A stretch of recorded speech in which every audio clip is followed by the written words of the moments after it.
and welcome back to our channel. Ayaw mo kalimot o pag-subscribe o pag-click sa notification bell below para sa new updates sa atong YouTube channel na Radyo Drama Bisaya.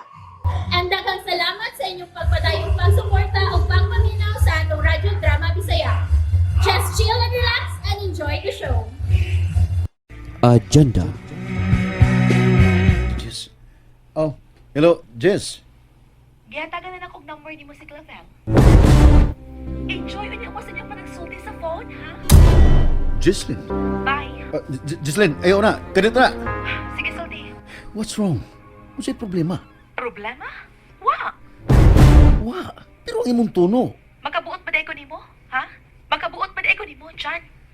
Jess, Bye na. Dili ko gustong mabaw si Clavel. Kay posible mo tawag turo nimo. Bye na. magdungan tag-lunch. Hapiton ko ikaw sa imong trabaho na. Nagbaon kog lunch. Ayaw na paghuna-huna pa nako. Ay, basta, anahon ka. Before lunchtime, nanako. Oh, hello? Jess? Hello? Ay, Jesslyn. Oh, may nag-text. Oh, text message. Kika ni Jess. Business card ni Clavel. No, samling bayhan na. Oh, nailan niyang text. Gisend na ko ang iyang business card. Pwede imo siyang unhan og tawag aron magkasultigon mo. Naunsa naman is Jesslyn?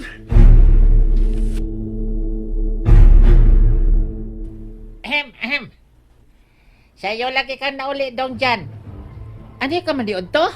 Pastilan. Wala ba ko makaluto? Ang sobra na sa itong pamaho ganinang habilin. Way kaso, Clinton. May kuhaon ako. At may maglan si Jesslyn sa gawas. Wow! Wow na lang kaadlaw! Ibalisa kadiyot ang TV sa news channel, Clinton, be. Break mo man. Tanaw na itong kadiyot kung unsay mga balita ron. Bangas ka. Wa man mo kagat si Dong dyan sa akong joke. Clinton, Oh, okay Dong. No problem. Sige da. Oh, narada ang remote sa imong doldong, oh. oh, okay. Oh, sige. Tara, kana. Oh. Ani ang kining latest update yan itong Boeing 747. Haskang timing nga, Dong. Last break. Din ginuwanan sa 147 ka mga pasahero lakip na ni Senador Bruce Harris. Ang latest karon nga report mga kini nga dunay intelligence report nga ang mga eroplano gitirahan og missile sa wa pahingalingan nasod. Hinungdan nga na-crash kini apan wa na ikita. Hangtod ning pagbalita nagpadayon ang hiniusang search and retrieval operations sa mga Coast Guards, Naval Forces o ilman sa mga Air Force sa posibleng debris o wreckage sa mga eroplano nga gituwan usab kamihagsa sa Indian Ocean. Miyagsa sa Indian Ocean. Sa pagkakaroon, malusa ka na ang atong nagkuha ng latest update. Unsa imong giingon, Dong? Ika na si Gawas, Derek Bells reporting. Back to you, Mix. Tanawag ni Clinton. Basta, nasuwat din sa delight card ni Richard Valens. Nining eroplano nga Trident ang logo. Niya subos. Oh, bibi. Human, maigo sa missile ang Trident plane nga unsa ni siya pagbasa dong Boeing dong? Boeing 747. 747. Osban ako. Human, maigo sa missile ang Trident plane nga Boeing 747 dito kini mihagsa sa Indian Ocean. Ha? Hoy, hala! Coincidence o kinuhil? Unsay pagsabot mo, Clinton?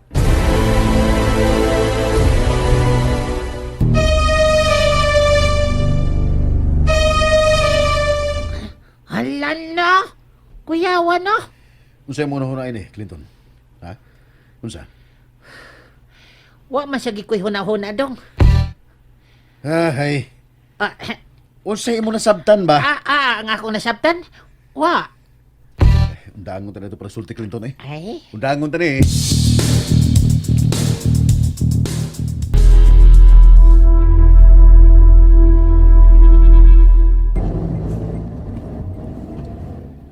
Buot ko na untang kalimtan kini.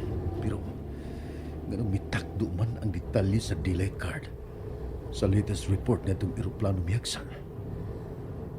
Murag dili na coincidence. Murag manipulated na kini. Oh, hello, bro. Bro, si Matt. Yes, bro. O wa ko makadisturbo sa akong pagpanawag? No. No problem, bro. I'm driving. On the way ko sa office ni Jess. Wow. So, I call back na lang ha? You're driving. Hands-free ko, bro. Basta mag-drive ko. Isit ako ang phone sa auto-answer kung may manawag.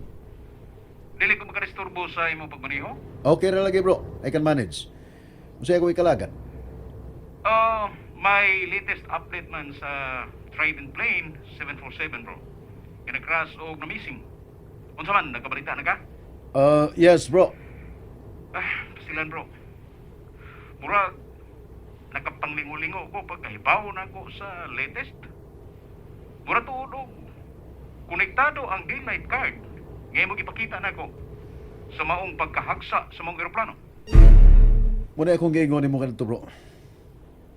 Mati, biya ko nimo sa imong pagpasabot nga these are all work of fiction. Pero nining kalabuan karon murag na-trigger nga akong hunahuna. Ugon sa imong pagsabot, ha? Mao inias kong hunahuna nga connected gyud ang tanan. Planado ang tanan. Labi na ang pagkalakip sa namatay nga pasahero sa mong abyon nga mao si Senador Bruce Harris. Unsa?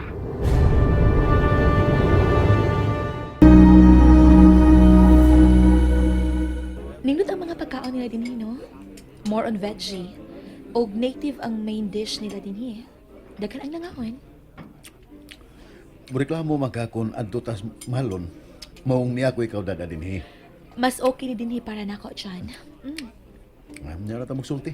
Mo pa rin sa tong lunch, Jess. Okay. Pineapple juice? Ah, thanks. Nanawag si Clavel ni mo? Jess, nag-lunch ta, di ba? Lain sa tingali nga mo focus nanta sa lunch o niya uway istorya, di ba? Away problema na. Pero kinahanglan ba yun nga mag-isgutan ni Clavel? Change topic ta. Pwede. Bisan kami nga nasa opposition party. Hingpit nga may kondinar sa nasod sa ISOR kung tinuod manggani ang report. Nga sila ang may target pinagi sa missile sa Trident Boeing 747 nga giluwanan sa 140 City ka pasahero uban ni Senador Bruce Harris. Although, dako kining epekto sa politika sa itong nasod, kaya gikataho man nga si Senador Harris ang paluyuhan sa kasamtangang presidente sa maabot nga eleksyon sa sunod tuig. Apan wa kini magpasabot, nga nga among partido may kalambigitan sa gitawag na mong terrorist act. Oh. Ngunit pa mo na nimong TV, bro. Di ba sabi ito paminaw ang pahayag ni Senador Regina Bammer? Labot sa mga hitabo. Mura mag-defensive siya, bro. Bahin sa nitabo. Dili ba siya man ang yugunhugon nga makigatbang ni Senador Bruce Harris sa umabot nga eleksyon sa pagkapresidente sa nutuig? Mauman ko no. Pero sa tuno sa imong sinultihan ba? Mura sila ang imong gitumbok nga responsable ini. Unsa ko ilang kalambigitan kung tinuon mo gani ang report ng nasod sa ISOR ang responsable sa pagkahagsa sa mga abyon. Pero ang pangutana diha, bro Matt, nganong timing magyud nga sakay sa maong abyon si Senador Bruce Harris nga gitirahan sa missile? Way laing dagkong tao nga sakay sa maong abyon, siya ra. Ay, kanimo intelligence report pa lang ng atong nabalitaan, bro. Unconfirmed pa ang mga report. Inunta nga wa sila kalambigitan ni bro. Pero nganong si Senador Bruce Harris mangyud ang pinakadakong opisyal sa kagamhanan ang biktima? Matawag ba gyapon nag-coincidence ni? Ha, bro? Kung sa buot mo ipasabot, bro. Wa man ako isabti ang pattern sa mga panghitabo. Apan mo'y akong pagsabot. Nga tuyo gyud nga patyon si Senador Bruce Harris aron dili siya makapadayon sa iyang tinguha nga magpresidente sa nasod. What? And that's it, everyone. Stay tuned for the next episodes. Bye!